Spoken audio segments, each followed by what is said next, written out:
Hello and welcome to Glasgow Rangers Nation. I'm your host, Owen James. This is all your latest Rangers, not just normal news, guys. It is your match day news. Yes, 12 o'clock kickoff against Kilmarnock on that monstrosity of a plastic pitch. Should be banned, should have been banned a long time ago. A game that has new added importance after the results of yesterday's games. You know what? I'm actually going to do something I don't normally do in this. I'm going to give credit to Aberdeen. Yeah, I know. Sacrilege. Sacrilege on a Sunday. Jeez, man. Forgive me my sins, Father. Anyway, we'll get to that shortly. So, what were the results today? That's what we all want to know. So, results today: St Johnstone beating Ross County 3-0. Ross County pretty much stink, don't they? Dundee United 3, Hibs 2. Hibs bottom of the league. Two Edinburgh teams right down there. Could we see that both the Edinburgh teams go down this year? That would be fairly incredible.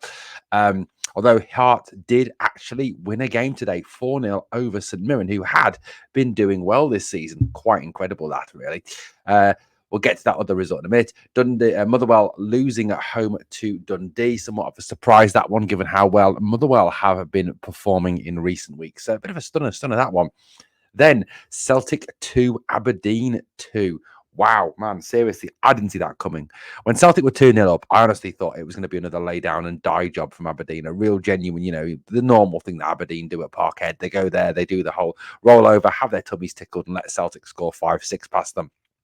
Because they know, they normally only get up for one game. That's against us. But fair play to them. They came back, they got the draw. Shinnie with the equaliser in the 60th minute. Celtic, of course, left. I mean, I've got to say one thing though, right? I mean, let's quick look at the league table. Celtic sit top on 22 points. Aberdeen second on 22 points. Maybe Aberdeen is not the flash in the pan that a lot of people are saying that it is. I don't think it's a new manager bounce. I genuinely don't think it's that. Rangers sit third on 16 points. Guys, they've dropped points. They've both dropped points. A win tomorrow takes us within those up to 19 points, within 3 points of them, guys. It takes us much, much closer and within firing distance of Aberdeen and Celtic. So a game that we really must be winning tomorrow. Look, I think Jimmy Thielen of Aberdeen has done a very, very good job there. He's made the team difficult to play against. He's given them an identity. He's given them a style. He's given them a way of playing. Now, we can talk new manager bounce. Okay, fair enough, maybe. But I think we've still got to give him credit from the fact that he's done something that Philippe Clermont has in a year failed to do, which is institute a style, an effective style that actually works. The players, regularly put together and the players want to play. So, look, I think, fair play to him. Fair play to him. He's done well. He's done well. And, Philippe Clermont could do with taking a leaf out of his book. And look, I hate coming on here and I hate talking positively about a team that, we don't particularly like, a team that really don't like us. But, fair play to them. They've done well. So today's game against Kilmarnock. Kilmarnock away is always at Rugby Park. It's always kind of been held up as being a bit of a difficult one, a bit of a dodgy place to go. I think especially after that opening day defeat last season, that 1-0 under Michael Beale, which, look, you've got to kind of take in the context. It was Michael Beale as manager, and let's face it, he was a fairly dreadful manager. Although I think, there were one or two that could give him a certain run for his money. Overall, our record against Killie is not actually that bad at all. This is our breakdown. In 88 matches, we've won 62. They've won 11. There's been 15 draws. So, well over 50% win rate and only 11 Killie wins. I think, you listen to Rangers fans talk sometimes about Killie away or playing Killie, and the way they go on, you'd think it was a lot closer in terms of wins, wouldn't you? You'd think, they'd be up around the 30 mark or, certainly a lot closer to Rangers than they actually are. In terms of goals scored, we've scored 184 goals to their 63, so they haven't even broke 100 goals yet. They haven't even broke a goal a game yet against us. So again, like I said, there is this common belief, isn't there, and rightly or wrongly, that that they've got a good, they cause us a lot of troubles. Yes, they do cause us troubles, but on the whole, we come out victorious. Let's look at some past results between the two teams. So what have we got here? It's top six split. Ibrox a 4-1 win, and then there was that very famous 2-1 win at Kilmarnock, that was the day that Oscar Cortez got injured. Prior to that was a 3-1 at Ibrox. Yes, there was that 1-0 at the start of the season. But then it was a 3-1 Rangers win, a 3-2 Rangers win, a 2-0 Rangers win, a 1-0 Rangers win, a 1-0 Rangers win, a 2-0 Rangers win. In fact, you've got to go back to 2019, 2020 for the last time they beat us before last season, which was a 2-1 Kilmarnock victory. So, like I said, their record is not brilliant against us. Only a couple of wins and not a lot of draws, a lot of Rangers wins in those last few fixtures. So, like I said, I think, at times the threat of Kilmarnock, the good record against us kind of gets blown out of proportion a little bit. Yes, Derek McInnes, does get the team organised. Yes, he does get them up for Rangers games. Of course he does. That's who he is. He's a good manager. And he'll have to bang up for the game tomorrow. He may even see it as a bit of an audition, possibly, that if Philippe Clement was to lose to Aberdeen, then lose to Celtic, that that his job is on the line, and he may well get the bullet. And could Derek?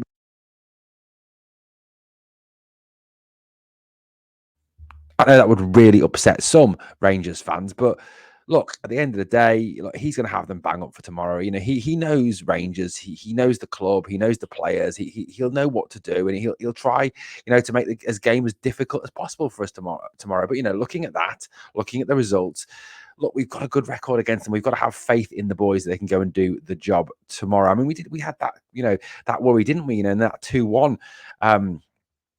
That 2-1 win last season going to Rugby Park was a lot of people talking at that point have been this point we're going to slip up and lose out in the title race. And in fact, it wasn't that, was it? It was the Dundee game and it was the Motherwell games that kind of blew it all apart for us.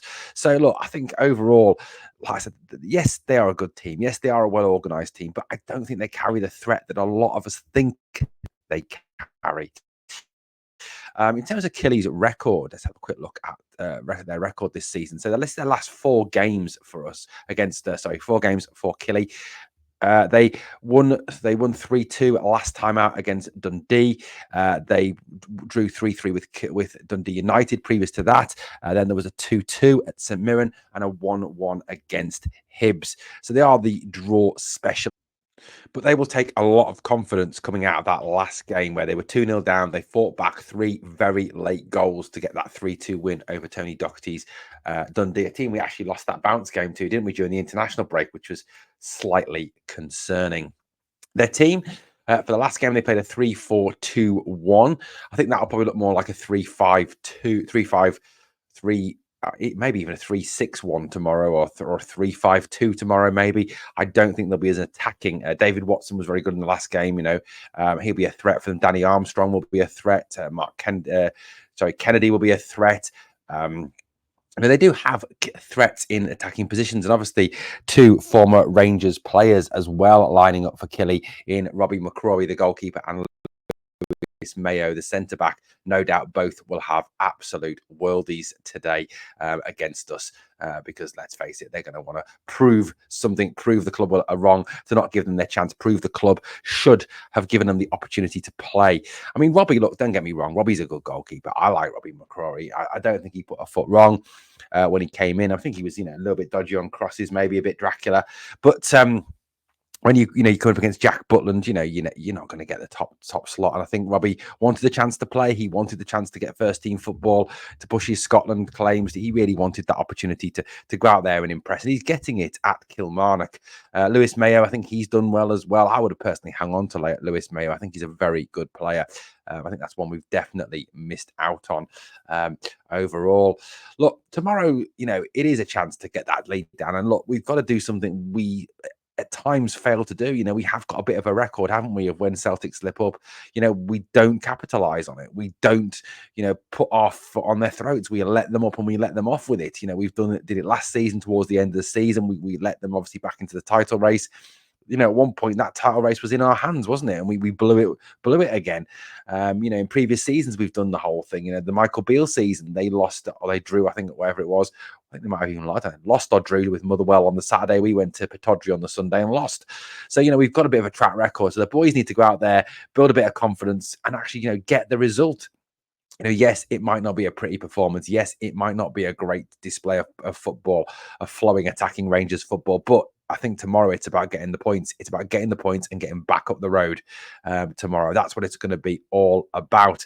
Look, I mean, selection wise, Clermont's obviously got his selection headaches. He's obviously without Cortez, he's without Matondo, he's out without Ridvan, so he's missing a substantial part of the left hand side of his team. So I think it's going to be perhaps horses for courses tomorrow, square pegs in round holes to some extent, with Bayrami probably continuing on the left. He's got little other choice but to do that.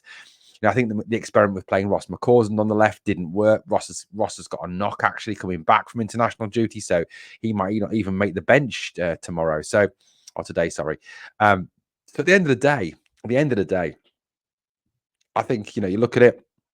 I think, the team, look, I'd like to see one big change. I'd love to see Casanwejo come in at right back. I think he'll still play Tav tomorrow, despite the fact that Tav is absolute dog shite and has been the worst right back in the SPL this season, probably the worst right back in Europe this season. My personal team, I think, you're a little bit restricted by injuries, a little bit restricted by players not being fit. I mean, Danilo, he's back, but he's not fit. Danilo would be on the bench, I think, and it'd be good to see him try and get some minutes tomorrow. Although, would he risk him on that horrible plastic pitch? That could be something that he takes into account and puts Hamza on instead. But Jack Butland in goal kind of picks himself. Back four, I would go with Cass at right back. I just think with the threat of Armstrong and Kennedy and Watson, you need to have someone who can actually defend back there to stop them from getting in behind us. If they play Tav tomorrow, well, Derek McInnes will have it figured. He'll target the right side of our defence and get in behind Tav. Suter will get pulled out of position again, and the defence will look a bit shaky because that's what Tav does to it. So I would go with Casanwejo at right back, Suter, Proper, and Hjefte. I would give the captaincy to Suter. I'd play Barron and Dio in the pivot role there. Dio was outstanding in that role for the Ivory Coast when he came on in the 46th minute for the injured Frank Kessie. The three behind the striker, I think, at this moment in time kind of picks itself. Tom Lawrence appears to be back in training. I think he will probably start, given his goals record. He has been getting in there with goals. Yes, his performances haven't been amazing, but he has been scoring goals. And that's what we need. The midfield chipping in with goals. Cheney will probably start right after his 2 goals against St Johnstone. Bayrami on the left, just because, like I said, we have not got options there at this moment in time. You could push Hjefte further up if Ridvan was fit. Clermont doesn't seem to fancy Robbie Fraser at the moment for some reason, so he's not going to come to start left back to push Hjefte up further up. So Bayrami's probably going to start left. And you're going to have to start with Cyril Dessers up front. Why are we going to have to start with Cyril Dessers up front? Because we've got nothing else at the moment. Dessers might even score tomorrow against a dodgy Kilmarnock defence. You never know. But look, I think it's a team that pretty much picks itself, I think, tomorrow. I do think Tav will probably start over Cass, unfortunately. I do think, when that team is released, just a little before 11 o'clock tomorrow, you will see Tav's name on the team sheet and we'll all go, for fuck's sake, yet again. I think, and of course there'll be the Tav fanboys out there. They'll be like, "Whoa, he's playing! Yay! Get in! High five! High five!" But that happens, doesn't it? It happens. Look, tomorrow it's about, I think, meeting fire with fire. I think it's about being well organised. It's staying disciplined. It's retaining possession of the ball. It's about working and taking your chances when you get them, and that's something we've got to do tomorrow. Take our chances. I don't think we'll get a massive amount of chances tomorrow. I don't think we'll generate, double-digit chances. So the ones we get, we've got to take. It'll be a tight game. It'll be a tough game, I think, tomorrow. I don't think it's going to be an easy game. I don't think it's going to be a walkover. Coming back from international break as well, limited training opportunities. Players have been off with their countries. It is, I think, going to be a case of just getting there, getting the win, and getting out of there. It's going to be a battle tomorrow. Get the battle done, get the battle over and done with. I mean, there may even be a case of actually let's not play Tom Lawrence. Let's push Barron further forward, put Raskin in the 6 role, Dio in the 8 role, and push Barron further forward. I mean, Barron looked good for me when he came on against St Johnstone. Really made that midfield tight and hard and battling and pushing forward. That could be the answer. I don't know, what Clermont's got planned. But, for me, tomorrow, I'm going to go 2-1 Rangers. Familiar result against Kilmarnock, a 2-1 win. First goal scorer tomorrow, I'm going to go with Nadeem Bayrami. That's what I'm going to go. Nadeem Bayrami to get the first goal tomorrow. Guys, I'd love to know your predictions, your teams. What do you think? How do you think we should line up? And how do you think we should play today? Thank you for watching. Sorry for the references tomorrow. It's because I'm recording this video Saturday night. Thanks for watching. As always, guys, please smash the like, hit the sub, ring the bell, do a share, do all that good stuff, guys. Please help the channel. It's suffering at the moment. Thanks for watching. Remember always, we are the people.